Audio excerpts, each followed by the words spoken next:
Hello, I'm Tahir Mahmood from UOptimize London Osteoporosis Clinic and Global Osteoporosis Foundation. It's a real treat today that we have a few minutes of Hala's time. Hala Ali, she does a bunch of different projects. She's going to share a little bit about how she organizes her day and the kind of things that she's incorporated into her day to help her be as effective and productive as she is. So Hala, thank you for making a few minutes available to speak to us. Tell us a little bit about you and what you do to be as productive and incredible that you are. Thank you so much for having me. I think it is the goal of everyone to be as efficient and as productive as possible. Whether you have a part-time job, a full-time job, running around as a single parent like myself, business, no business, everyone is busy. And everyone can make use of the proper productivity plan and time management. For me, I guess it's a number of things. I do not rely on my brain. I never do. It's a recipe for disaster. I have external, what I would call external mental drives. I go around with my calendar everywhere. My calendar is on my computer, the tablet, on the mobile. I take notes like these. You remember these artifacts of a pen and a paper? Very, very important, because by the time you take out your mobile out of your bag or whatever, the idea was lost. Lots and lots of notes. Mental reminders are kept to the minimum. I'd like to maintain my mental capacity for the emotional aspects of life. How to think of people, my values, interactions. But in terms of logistics of my day, to reach the optimal capacity of productivity is to write everything down and be super methodical about, I use my calendar in a very peculiar way. Everything in the calendar. It's not only meetings or events, but day-to-day interactions, and I make them daily. They remind me all through the day what needs to happen, because every minute of the day, there is something to do. It's never laid back. It is how it is. As I mentioned, I'm a single mom with 2 businesses and a small medical podcast in the making. So life is really, really full. And if you can function that way in this hectic manner, you should be okay. I can function okay. I was told in the past so many times about the magical effects of mindfulness and meditation, and I would love to try that. Unfortunately, it hasn't happened yet. I did try for a session of half an hour in the morning at some point, and in some weird way, it made me feel way, way calmer and more productive and more efficient in my decisions all through the day. It didn't happen again just because other things are competing over my time in the morning. But this is something that I would definitely consider. Decision fatigue is a real thing. Absolutely. What I do is that I wake up 3 o'clock in the morning in the dark. If it's even in the summer, it's dark. 3 o'clock. And I start my day while my child is asleep. And I sleep at 7:30 when she's in bed. Because when she was a toddler, I figured I can't function in the evening. I had started my own business when she was 2 years old or so.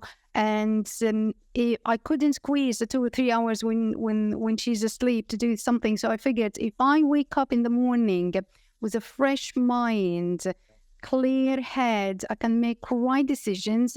I can go through all the important things of legalities, loans, and all this of that. But I can't, because of decision fatigue. I can't do this at the end of the day. We're all dead at the end of the day, right? Just the end of the day is all about chores. So if people can start as early as possible, this is something even mentioned in the three holy books. And so one of the main common aspects is that they encourage you to start as early as possible through the day.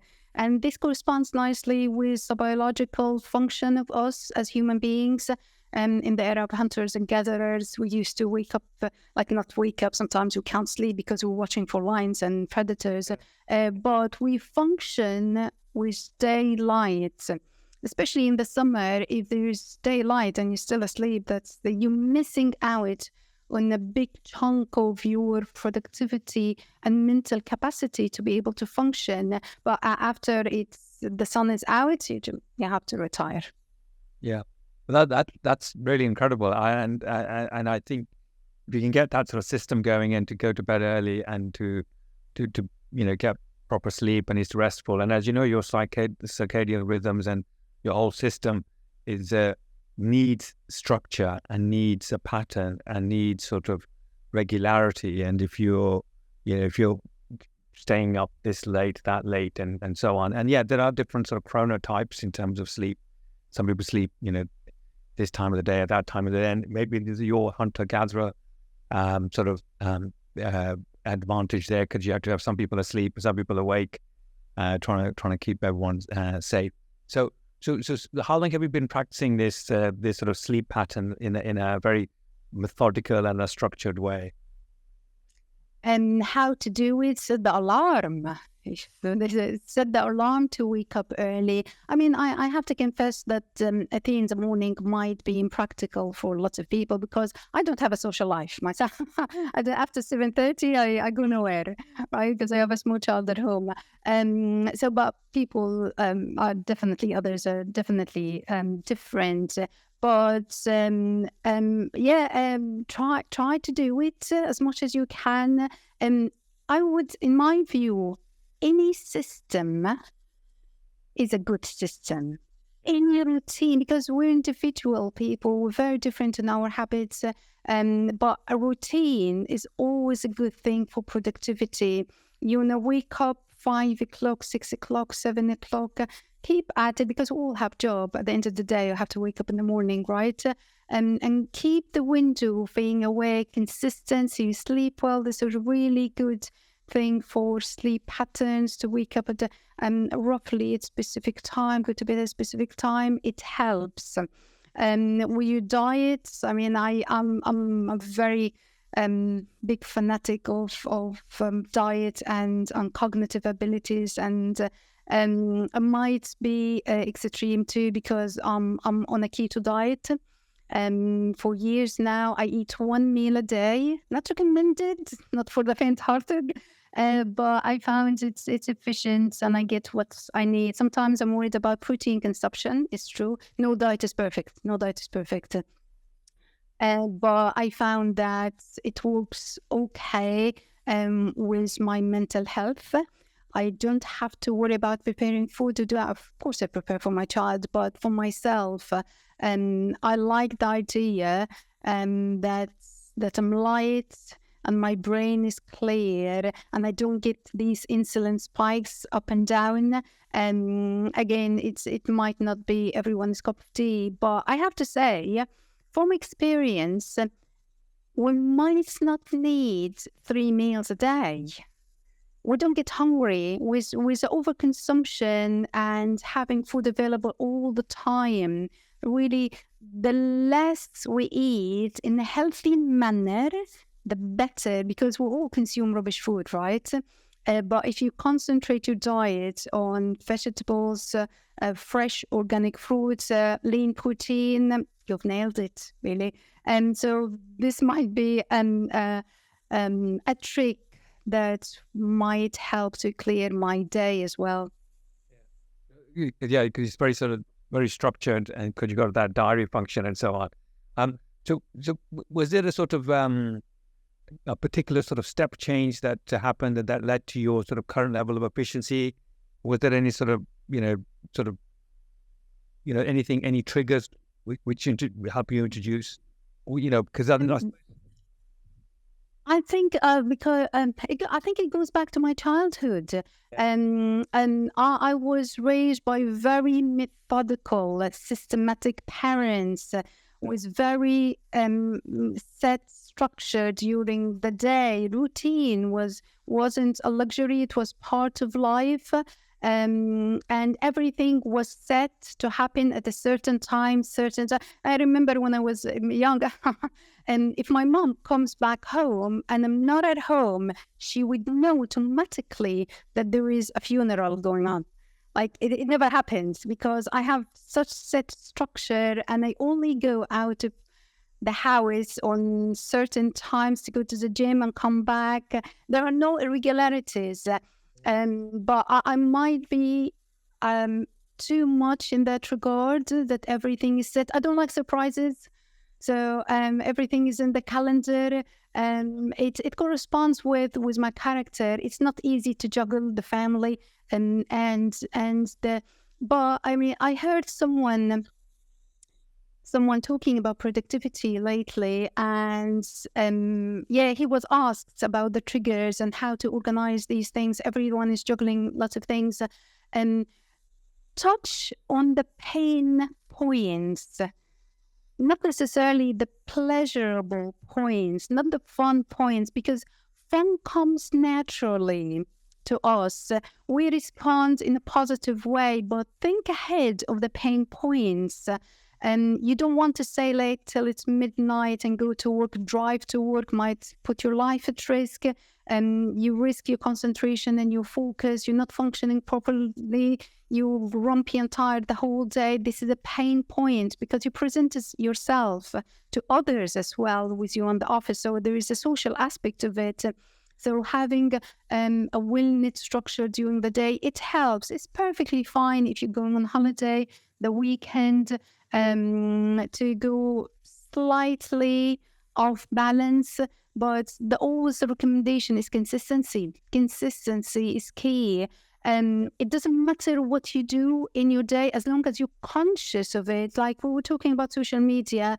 I've recently deleted my WhatsApp account. Is not exactly classified as social media, but you would be surprised how the mummies chat forever, bless them, on WhatsApp and all the other groups they add you to. And it's no longer personal.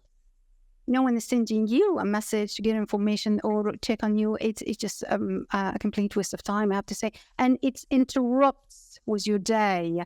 And because we are human beings, I can put it to silence, right? I can silence it, but I feel that the dopamine that comes with every new interaction, that stimulates something funny because, the moms can be funny. They put me on the top of things. I'm well informed about what's going on at school, but I reach consciously or unconsciously to my mobile to check. And here we have 50 messages. Well, I have to look through them all because it's important stuff, because it's school stuff.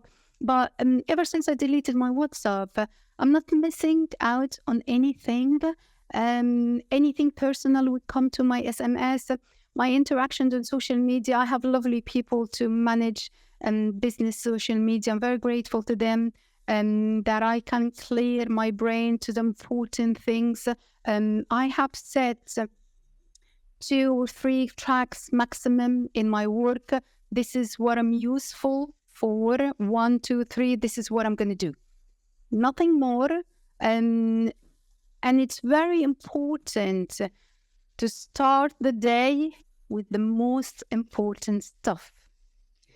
You might think that, answering emails is work too. Of course it's work. I'm needed. It needs my interaction. And the small, tiny things of readings that I need to do, not scientifically, but reading alone, for example, or a bank documents that I have to do. But this is not the creative work. This is not where I'm most valuable. I dedicate 1 task or 2 in the morning when my brain is still clear to do that, because we make excuses, right? I'm going to check my email very quickly and do this and that. Important stuff, it's needed, but not at this point. don't get all cluttered with the small, insignificant details in your day that you do everything and get lots and lots of things out of the way, but it's not the most important stuff. So dedicate your mornings or whatever. I mean, if you function better in the afternoon, early afternoon, dedicate that to what you really need to achieve in your day. And that's when you will find that you're most useful during the day, and you get a lot done, because the other simple, tiny things you can do at the end of the day easily, you see? No, that's really valuable advice, and it's very kind of you to share.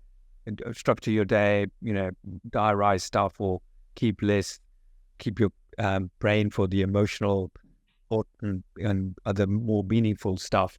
Be creative and keep the sort of interactions with technology sort of somewhat structured and streamlined. So you obviously are a student of all this sort of stuff and made incredible progress. What are you next working on? Is there a particular area I think I need to tweak that or improve that, or are you just sort of consolidating with all the different things you're doing now? And I think, yes, that's the perfect word for consolidating and trying not to go off rails, not to fall over the wagon. And I have this system of exercise and diet and structure for years now, so I dare say it's working fine for me.